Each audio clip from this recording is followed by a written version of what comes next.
ആ ഒരു ജീവനെ തിരിച്ച് ജീവിതത്തിലേക്ക് കൊണ്ടുവരാൻ വേണ്ടിയിട്ടുള്ള ശ്രമങ്ങളായിരുന്നു എല്ലാ ഭാഗത്തു നിന്നും കണ്ടുകൊണ്ടിരുന്നത്. സോഷ്യൽ മീഡിയ വഴിയാണെങ്കിലും അല്ലാതെയൊക്കെ ആക്രമിക്കുന്ന ഒരു ഘട്ടത്തിൽ വരെ കാര്യങ്ങൾ എത്തിയിരുന്നു. അത് വ്യക്തമായിട്ട് അദ്ദേഹം സൂചിപ്പിക്കുന്നതിന്റെ ഭാഗമായിട്ടാണ് അദ്ദേഹം യൂണിഫോം ഇട്ട് തന്നെ അവിടെ എത്തിയത്. മനസ്സിലാക്കാൻ വേണ്ടി ഒരു ഉദാഹരണം പറഞ്ഞാൽ, മേപ്പാടിയിലെ ഒരു 17 ദുരിതാശ്വാസ ക്യാമ്പിലായിട്ട് ഇപ്പൊ ആദ്യത്തെ ഒരു സഹായം എന്ന രീതിയിൽ ആ ഫൗണ്ടേഷന്റെ ഭാഗത്ത് നിന്ന് 3 കോടി രൂപയാണ് നൽകിയിട്ട് പോയത്. സാധാരണക്കാർക്കൊന്നും ഇതൊന്നും പെട്ടെന്ന് വിത്ത്സ്റ്റാൻഡ് ചെയ്യാൻ പറ്റണമെന്നില്ല. ലാലേട്ടന്റെ കണ്ണ് നിറഞ്ഞു പോയി എന്നാണ് പറയപ്പെടുന്നത്. ഹായ് ഓൾ, എല്ലാവർക്കും നമസ്കാരം. Welcome back to retro focus.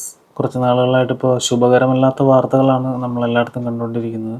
ഇപ്പോൾ വയനാട്ടിലത്തെ കാര്യമാവട്ടെ, ഇതിനു മുമ്പ് അർജുൻ്റെ ആ ഒരു കാര്യമാവട്ടെ, എല്ലാം അങ്ങനെയുള്ള വാർത്തകളാണ് ഇപ്പോൾ നമുക്ക് ചുറ്റും കേൾക്കുന്നത്. നമ്മളെല്ലാം അതിൻ്റെ ഭാഗമായിട്ട് മാറുന്നുണ്ട്. വയനാട്ടിലെ ഇൻസിഡൻറ്റ് നടന്നത് 30-ാം തീയതിയാണ്. ഇപ്പോഴും ദുരന്ത നിവാരണ പ്രവർത്തനങ്ങളുടെ ഭാഗമായിട്ടുള്ള ഒരു തിരച്ചിൽ കാര്യങ്ങളെല്ലാം ഇപ്പോഴും തുടർന്നുകൊണ്ടിരിക്കുകയാണ്. ഒരു ദിവസം രാത്രി ഇരുട്ടി നേരം പുലരുമ്പോഴത്തേക്കും ഒരു പ്രദേശം തന്നെ, അല്ലെങ്കിൽ ഒരു ഗ്രാമം, അല്ലെങ്കിൽ ഒരു കൂട്ടം ആളുകൾ വസിച്ചുകൊണ്ടിരുന്ന ആ ഒരു പ്രദേശം ഇല്ലാതായി പോവുക എന്ന് പറഞ്ഞു കഴിഞ്ഞാൽ നമ്മൾ ഉദ്ദേശിക്കുന്നതിൻ്റെ അപ്പുറത്താണ് അതിൻ്റെ ഒരു ആഴം. അന്ന് നേരം വെളുക്കുമ്പോൾ നമ്മളെല്ലാവരും വാർത്താ മാധ്യമങ്ങളിലൂടെയാണ് ഈ ഒരു സംഭവം അറിയുന്നത്. അപ്പം തന്നെ പറ്റുന്നവരെല്ലാവരും തങ്ങളാൽ കഴിയുന്ന സഹായം ചെയ്യാൻ വേണ്ടി അങ്ങോട്ടേക്ക് ഓടിയെത്തി. Police, fire force, army, forest department, ഡോക്ടർമാർ, സന്നദ്ധ സംഘടനകൾ, ഇങ്ങനെയുള്ള ഓരോരുത്തരും കയ്യും മെയ്യും മറന്ന് ഇതിനോട് ചേർന്ന് നിൽക്കുന്നത് നമ്മളെല്ലാം കണ്ടുകൊണ്ടിരിക്കുകയാണ്. ഒറ്റപ്പെട്ടു പോയവരും ഉറ്റവരെയും ഉടയവരെയും നഷ്ടപ്പെട്ടവരും കരുതി വെച്ചിരുന്ന സ്വത്തും സമ്പാദ്യവും വീടും ജീവിതവും എല്ലാം ഒറ്റ രാത്രി കൊണ്ട് ഇല്ലാതായി പോവുക എന്ന് പറഞ്ഞു കഴിഞ്ഞാൽ അത്ര ഭീകരമായിട്ടുള്ളൊരവസ്ഥയാണ്. അതുകൊണ്ട് തന്നെ ഈ ദുരന്തത്തിന്റെ വ്യാപ്തി നമ്മൾ അളക്കാവുന്നതിൻ്റെ അപ്പുറത്തേക്ക് എത്തിയിരിക്കുകയാണ്. ഈ ദുരന്തത്തിന്റെ വ്യാപ്തി ഏറെക്കുറെ മനസ്സിലാക്കാൻ വേണ്ടിയിട്ട് ഞാൻ കുറച്ച് കാര്യങ്ങൾ പറയാം. ഞാൻ ഈ വീഡിയോ എടുക്കുന്ന സമയത്ത് 354 പേരുടെ മരണം സ്ഥിരീകരിച്ചിട്ടുണ്ട്. എണ്ണം ഇനിയും കൂടും. ഈ ഒരു ദുരന്ത നിവാരണത്തിന് വേണ്ടിയിട്ട് 1300ഓളം റെസ്ക്യൂവേഴ്സ് ഉണ്ട്.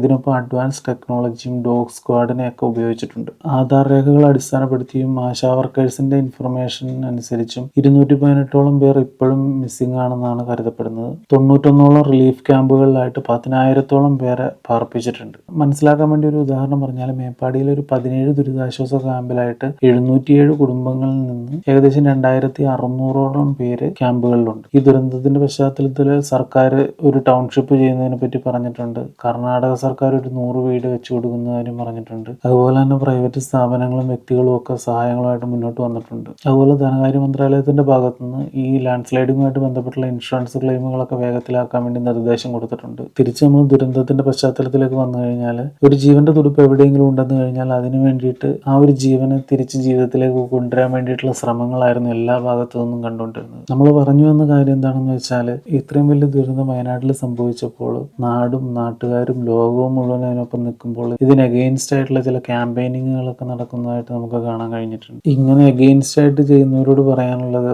ഒന്നും ചെയ്യാൻ കഴിയുന്നില്ലെങ്കിലും മിണ്ടാതിരുന്നുകൂടെ? അതിനു വേണ്ടിയിട്ട് ഇറങ്ങിത്തിരിക്കുന്നവരെ പിന്തിരിപ്പിക്കാൻ വേണ്ടിയിട്ട് എന്തിനാണ് ശ്രമിക്കുന്നത്? വന്നു ഒരു ഘട്ടത്തിൽ വയനാട്ടിലെ കാര്യമായിട്ട് ബന്ധപ്പെട്ട് സഹായമായിട്ട് എത്തുന്നവർക്ക് സോഷ്യൽ മീഡിയ വഴിയാണെങ്കിലും അല്ലാതെയൊക്കെ ആക്രമിക്കുന്ന ഒരു ഘട്ടത്തിൽ വരെ കാര്യങ്ങൾ എത്തിയിരുന്നു. തുടക്കം മുതലേ ശ്രദ്ധയിൽപ്പെട്ട ഒരു കാര്യമാണ് മുഖ്യമന്ത്രിയുടെ ദുരിതാശ്വാസ ക്യാമ്പിലേക്ക് ഒന്നും പൈസ നൽകരുത് എന്ന് പറഞ്ഞുകൊണ്ടുള്ള ഒരു ക്യാമ്പയിൻ. ശരിക്കും പറഞ്ഞാൽ ഈ അവസരത്തിൽ വിശ്വസിച്ച് ജയിപ്പിക്കാൻ പറ്റുന്ന വേറെ എന്താണുള്ളതെന്നുള്ളത് നമ്മളൊന്ന് ചിന്തിക്കേണ്ട കാര്യമാണ്. നമ്മളെപ്പോലുള്ള സാധാരണക്കാർക്ക് കിട്ടുന്ന 1 രൂപയാണെങ്കിൽ കൂടി അത് വിശ്വസിച്ച് ജയിപ്പിക്കാൻ പറ്റിയ മറ്റൊരു സ്പേസ് ഉള്ളതായിട്ട് എനിക്കറിയില്ല. അതുകൊണ്ട് തന്നെ തീർച്ചയായിട്ടും നമുക്കതിനെ വിശ്വസിച്ചേ പറ്റുള്ളൂ. പിന്നെ മറ്റെന്തെങ്കിലും രീതിയിൽ മറ്റെന്തെങ്കിലും ഇഷ്യൂസ് ഉണ്ടെങ്കിൽ വിവരാവകാശ നിയമപ്രകാരം നമുക്കതെല്ലാം പുറത്തു കൊണ്ടുവരാൻ സാധിക്കും. അതുകൊണ്ട് തന്നെ ആരെങ്കിലുമൊക്കെ പറയുന്നത് കേട്ട് ഈ ദുരന്ത ഭൂമിയിലേക്ക് ചെല്ലേണ്ട സഹായങ്ങളൊന്നും അവിടെ എത്താതെ പോകരുത്. അത് പൈസയാണെങ്കിലും അല്ലാത്ത കാര്യങ്ങളാണെങ്കിലും അങ്ങോട്ട് ചെല്ലാനുള്ള കാര്യങ്ങൾ എത്താതെ പോകരുത്. സർക്കാരിന് ഇതെല്ലാം ഒറ്റയ്ക്കൊന്നും ഹാൻഡിൽ ചെയ്യാൻ പറ്റിയെന്ന് വരില്ല. അപ്പോൾ വ്യക്തികളുടെയും ഇതുപോലെ തന്നെ സ്ഥാപനങ്ങളുടെയും സംഘടനകളുടെയും ഒക്കെ സഹായം വേണ്ടി വരും. കേരളത്തിൽ മാത്രമല്ല, ലോകത്തുള്ള എല്ലാവരുടെയും സഹായത്തോടുകൂടി മാത്രമാണ് ഇങ്ങനെയുള്ള സാഹചര്യങ്ങളൊക്കെ വരുമ്പോൾ നമുക്കതിനെ തരണം ചെയ്യാൻ പറ്റുള്ളൂ. ഒറ്റ നോട്ടത്തിൽ പറഞ്ഞാൽ തന്നെ 1000 കോടിക്ക് മേൽ നഷ്ടങ്ങൾ വരുത്തിയിരിക്കുന്ന ഒരു വലിയ ദുരന്തം തന്നെയാണ് അവിടെ സംഭവിച്ചിരിക്കുന്നത്. അതുകൊണ്ട് തന്നെ നമ്മൾ ഒരിക്കലും പിന്നോട്ട് പോകാതെ ഇതിനു വേണ്ടിയിട്ടുള്ള സഹായങ്ങൾ നമ്മളെ കൊണ്ട് പറ്റാവുന്ന രീതിയിൽ നമ്മൾ ചെയ്യാൻ ശ്രമിക്കണം. ഇതൊന്നും കൂടാതെ സോഷ്യൽ മീഡിയയിൽ നടക്കുന്ന ഒരുപാട് കാര്യങ്ങൾ നമ്മൾ കാണുന്നുണ്ട്. സോഷ്യൽ മീഡിയയിൽ ഇപ്പോൾ ഒരു പോസ്റ്റിന്റെ താഴെ വരുന്ന കമന്റ് ആയിക്കോട്ടെ, അല്ലെങ്കിൽ ഏതെങ്കിലും ഒരു ചാനൽ ചർച്ചയിൽ, അല്ലെങ്കിൽ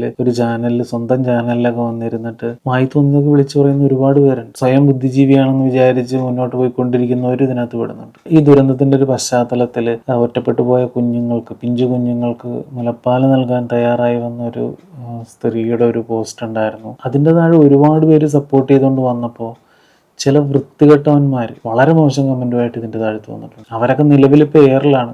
ഒരു ജോർജ് എന്ന് പറയുന്ന ഒരുത്തനുണ്ട്, അവൻ വന്നിട്ട് ഇതിന്റെ താഴെ ഒരു വൃത്തികെട്ട രീതിയിലുള്ള കമന്റ്. അവൻ നിലവിൽ എയറിലാണ്, അവൻ ഒരിക്കലും താഴത്തേക്ക് വരരുത്, അവൻ അവിടെ തന്നെ നിന്നോട്ടെ. ഇതുപോലെ വൃത്തികെട്ട പ്രവൃത്തികൾ ചെയ്യുന്ന ഒരുപാട് ജോർജുമാർ ഈ സോഷ്യൽ മീഡിയയിലുണ്ടാവും. ഇവന്റെയൊക്കെ തനി സ്വരൂപം ശരിക്കും പറഞ്ഞാൽ പുറത്തേക്ക് കൊണ്ടുവരേണ്ടത് തന്നെയാണ്. ഇത്രയും വലിയൊരു ദുരന്തം നടക്കുമ്പോൾ, ഇങ്ങനെയുള്ളൊരു കാര്യം സംഭവിച്ചുകൊണ്ടിരിക്കുമ്പോൾ, സഹായവുമായിട്ട് വന്നിരിക്കുന്ന അവരെ കൊണ്ട് ഓരോരുത്തരെ കൊണ്ട് പറ്റിയ ഒരു സഹായവുമായിട്ട് വരുമ്പോൾ അതിന്റെ താഴെ വന്നിട്ട് ഇതുപോലത്തെ വൃത്തികേട് വിളിച്ചു പറയാൻ വരുന്ന ഇവന്മാരെയൊക്കെ പിന്നെ എന്ത് ചെയ്യണം? ശരിക്കും ഇവനൊക്കെ വീട്ടുകാർക്കും നാട്ടുകാർക്കും ശല്യമായിരിക്കും. ഇങ്ങനത്തെ കുറെ ജോർജുമാരുണ്ട്, കമന്റ് ഇടാനും മറ്റുമായിട്ട് ഇറങ്ങി തിരിച്ചറിയുന്ന കുറെ ജോർജുമാർ. ജോർജ് എന്നുള്ള പേര് കേൾക്കുമ്പോൾ വെറുത്തുപോയി, അതാണ് അവസ്ഥ. ഇതുപോലെ പിന്തിരിപ്പും പരിപാടികളുമായിട്ട് മനസ്സിൽ വൃത്തികെട്ട ചിന്തകളോടുകൂടി നടക്കുന്ന ഒരുപാട് ജോർജുമാർ നമുക്കിടയിലുണ്ട്. ഇവന്റെയൊക്കെ തനി സ്വഭാവം എന്താണെന്നുള്ളത് നാട്ടുകാരുടെ മുമ്പിൽ ഇതുപോലുള്ള അവസരങ്ങൾ വരുമ്പോൾ കാണിച്ചു കൊടുക്കണം. അതുപോലെ തന്നെ നമ്മുടെ പ്രിയപ്പെട്ട ലാലേട്ടൻ, ലഫ്റ്റനന്റ് കേണൽ മോഹൻലാൽ എന്ന രീതിയിൽ ഈ ദുരന്തഭൂമി സന്ദർശിച്ചിട്ട് പോയിട്ടുണ്ടായിരുന്നു. അതും ആളുകൾക്ക് ബുദ്ധിമുട്ടാണ്, സഹിക്കാൻ പറ്റണില്ല. മര്യാദയ്ക്ക് വന്നിട്ട് പോയാൽ പോരായിരുന്നോ, ഇങ്ങനെ വേഷം കെട്ടി വന്നത് എന്തിനാണ്? അതുപോലുള്ള ഓരോ കമന്റുകളാണ് ലാലേട്ടനുമായിട്ട് റിലേറ്റ് ചെയ്ത് ഓരോ പോസ്റ്റിന്റെ താഴെ വന്നുകൊണ്ടിരുന്നത്. ഈ കമന്റൊക്കെ ഇടുന്ന മണ്ടന്മാരൊന്നും ആലോചിച്ചാൽ മതിയായിരുന്നു. മോഹൻലാൽ എന്ന് പറയുന്ന വ്യക്തി വന്ന ഒരു സെലിബ്രിറ്റി ആയിട്ടല്ല, ലഫ്റ്റനന്റ് കേണൽ എന്ന് പറയുന്ന സ്ഥാനത്തിരിക്കുന്ന ഒരു ഉദ്യോഗസ്ഥനായിട്ടാണ് വന്നത്. ആ ഒരു സ്ഥാനത്തിരിക്കുമ്പോഴുള്ള റെസ്പോൺസിബിലിറ്റി എന്ന നിലയിലാണ് അദ്ദേഹം അവിടെ വന്നത്. അത് വ്യക്തമായിട്ട് അദ്ദേഹം സൂചിപ്പിക്കുന്നതിന്റെ ഭാഗമായിട്ടാണ് അദ്ദേഹം യൂണിഫോം ഇട്ട് തന്നെ അവിടെ എത്തിയത്. ഇതെല്ലാം ഒരു മിനിമം കോമൺ സെൻസ് വെച്ച് ചിന്തിച്ചാൽ മനസ്സിലാവുന്നുള്ളൂ. അതിന് പോലുള്ള മൂളയില്ലാത്തവന്മാരാണ് തോന്നിയ പോലെ ഇരുന്ന് കമന്റ് ചെയ്യുന്നത്. അവിടെ വന്ന് സെലിബ്രിറ്റികൾക്ക് അവരുടെ ഷോ ഓഫ് കാണിക്കാനുള്ള സ്ഥലമല്ലെന്നുള്ളത് നമുക്കറിയാം. അദ്ദേഹം അവിടെ വന്ന ഒരു സെലിബ്രിറ്റി ആയിട്ടല്ല, ടെറിട്ടോറിയൽ ആർമിയുടെ ലഫ്റ്റനന്റ് കേണൽ പദവി അലങ്കരിക്കുന്ന ഒരു ഉദ്യോഗസ്ഥനായിട്ടാണ് അവിടെ എത്തിയത്. ഇതൊക്കെ ഒന്ന് ചിന്തിക്കണം എന്നുണ്ടെങ്കിൽ മിനിമം ഒരു ബോധം വേണ്ടേ? അതും ഉണ്ടാവില്ല. അവന്മാർ ഉദ്ദേശിക്കുന്ന മോഹൻലാൽ എന്ന് പറയുന്ന വ്യക്തി 24 മണിക്കൂറും ലാലേട്ടനായിട്ട് നടക്കണമെന്നാണ്. ഈ മോഹൻലാൽ എന്ന് പറയുന്ന വ്യക്തി ഒരു മകനാണ്, ബ്രദറാണ്, ഭർത്താവാണ്, അച്ഛനാണ്, ഒരു ബിസിനസ്സുകാരനായിരിക്കും, ഒരു ലഫ്റ്റനന്റ് കേണലായിരിക്കും. അപ്പൊ ഇങ്ങനെയുള്ള ഓരോ സ്ഥാനത്തും അദ്ദേഹത്തിന് ഓരോ റോള് ചെയ്യേണ്ടതുണ്ട്. അല്ലാതെ 24 മണിക്കൂർ സിനിമയിൽ നമ്മൾ കാണുന്ന ലാലേട്ടൻ മാത്രമായിട്ട് നടക്കാൻ പറ്റും. അദ്ദേഹത്തിന് ഓരോ സ്പേസിൽ എന്താണ് ചെയ്യേണ്ടതെന്ന് വ്യക്തമായ ധാരണയുണ്ട്. അതനുസരിച്ചാണ് അദ്ദേഹം ഓരോ കാര്യങ്ങളും ചെയ്യുന്നത്. ഇപ്പൊ ഇങ്ങനൊരു സാഹചര്യം വന്നപ്പോൾ അദ്ദേഹം ലഫ്റ്റനന്റ് കേണലായിട്ടാണ് അവിടെ വന്നത്. അതുകൂടാതെ അദ്ദേഹം കൂടെ ഭാഗമായ ഒരു ഫൗണ്ടേഷന്റെ ഭാഗത്ത് നിന്ന് ഒരു സഹായം വയനാട്ടിലേക്ക് നൽകിയിട്ടുണ്ട്. ഇപ്പൊ ആദ്യത്തെ ഒരു സഹായം എന്ന രീതിയിൽ ആ ഫൗണ്ടേഷന്റെ ഭാഗത്ത് നിന്ന് 3 കോടി രൂപയാണ് നൽകിയിട്ട് പോയത്. ഈ കമന്റ് ഇടുന്നവന്മാരോ ചാനലിൽ ഇരുന്ന് വെളിവുകേട് വിളിച്ചു പറയുന്നവരൊക്കെ സഹായിച്ചില്ലേലും ഉപദ്രവിക്കാതിരുന്നാൽ മതി. വലിയ വലിയ ചിന്തകൾ എന്നുള്ള രീതിയിലൊക്കെ വന്ന് ചാനലിലൊക്കെ ഇരുന്ന് തോന്നിവാസമൊക്കെ പറഞ്ഞ് ഈ നെഗറ്റീവ് സാധനമൊക്കെ പറഞ്ഞ് സഹായിക്കാൻ മുന്നിട്ട് വരുന്നവന്മാരെ കൂടെ പിന്തിരിപ്പിക്കാൻ ശ്രമിക്കുന്നവന്മാരുണ്ടല്ലോ, അങ്ങനെയുള്ളവന്മാർ ഈ പരിപാടി ഒന്ന് വിട്ടുപിടി.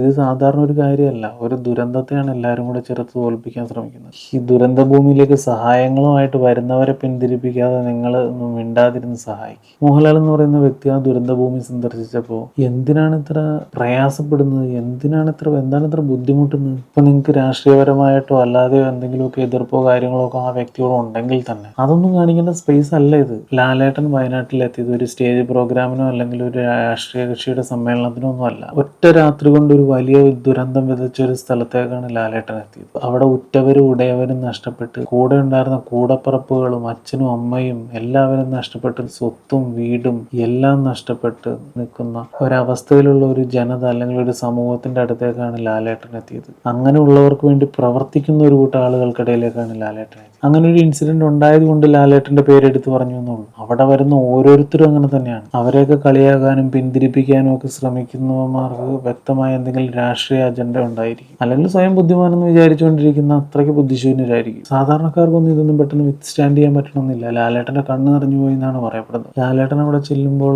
ഈ കയ്യും മെയ്യും മറന്ന് ഈ ദുരന്ത ഭൂമിയിൽ പ്രവർത്തിച്ചുകൊണ്ടിരിക്കുന്നവർക്ക് തീർച്ചയായിട്ടും അതൊരു ഊർജ്ജമായിരിക്കും, വീണ്ടും പ്രവർത്തിക്കാനുള്ള ഒരു ആവേശമായിരിക്കും. ആർമിയുടെയും നേവിയുടെയും ഫയർഫോഴ്സിന്റെയും ഫോറസ്റ്റിന്റെയും പോലീസിന്റെയും സന്നദ്ധ സംഘടനകളുടെയും ഡോക്ടർമാരുടെയും എല്ലാവരെയും സേവനവും അവരുടെ പ്രവർത്തനവും ഒക്കെ നമ്മൾ കണ്ടുകൊണ്ടിരിക്കുകയാണ്. അങ്ങനെയുള്ള സ്ഥലത്തേക്കാണ് ലാലേട്ടൻ എത്തിയത്. ലാലേട്ടൻ ഒരു സിനിമ ഷൂട്ടിങ്ങിന്റെ ഭാഗമായിട്ട് വന്നതല്ല, വിമർശിക്കാനായിട്ട് ലാലേട്ടൻ്റെ ഒരു സിനിമയും അല്ല. ലാലേട്ടൻ ഇത്രയും വലിയൊരു കാര്യം അവിടെ വന്നിട്ട് ചെയ്തിട്ട് പോയിട്ട് അതൊന്നും ഇവരുടെ കണ്ണിൽ പെടുന്നില്ല.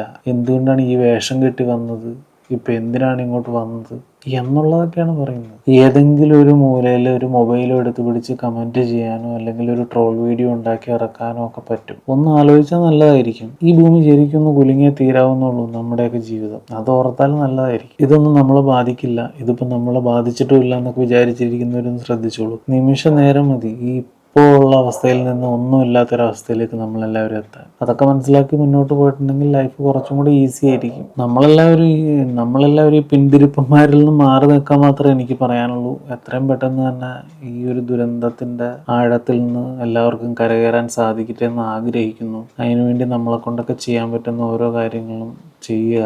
നല്ല കാര്യങ്ങൾ ചെയ്യാൻ പോകുന്നവരെ തടസ്സപ്പെടുത്താതിരിക്കുക. നമുക്കെല്ലാവർക്കും നമ്മളാൽ കഴിയുന്ന രീതിയിൽ വയനാടിൻ്റെ ഒപ്പം നിൽക്കാം. ഇത്രയൊക്കെയാണ് പറയാനുള്ളത്. മറ്റൊരു വീഡിയോയിൽ പിന്നീട് കാണാം. Thank you.